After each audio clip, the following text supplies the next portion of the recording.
大家好，欢迎来到一点一滴小厨房。今天我们来分享蔓越莓绿豆糕。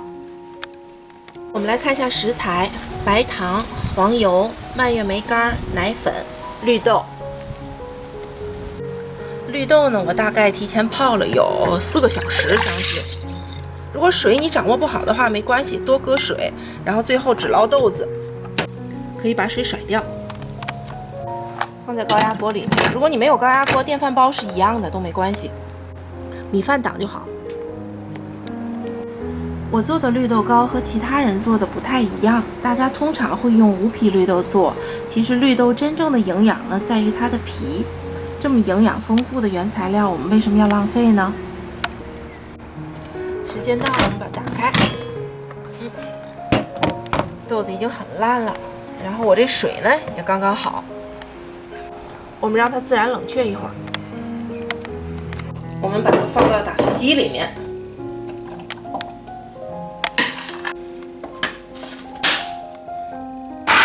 大家看我这绿豆是带皮的，但是打完以后是非常细腻。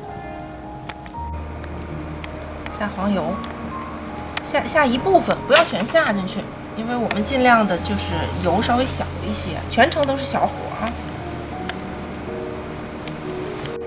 黄油不需要完全融化，全程都是小火啊，一定不要大火。然后糖什么的呢，我们最后再放。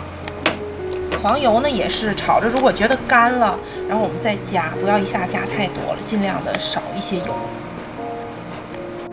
全程一定要小火啊！这时候我们把蔓越莓干倒进去。我这个蔓越莓干提前切了2刀，切的稍微碎一点。然后奶粉。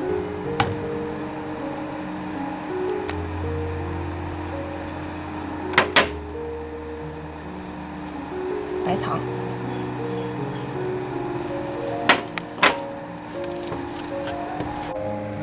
它这个方法像我之前分享的那个红豆馅的方法很相似，它最后炒成也是像橡皮泥的这种感觉就可以了。然后这时候我们可以关火，放凉待用。我们把它装在盘子里，盖上保鲜膜，然后放到冰箱里冷藏一会儿，容易定型。从这上面取出来适量的面团，然后先团成球，放在这个月饼的模具里面，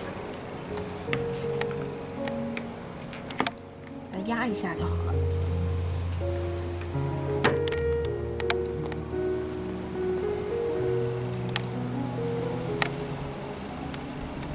好了，我们的蔓越莓绿豆糕就做好了，感谢大家收看，我们下期再见。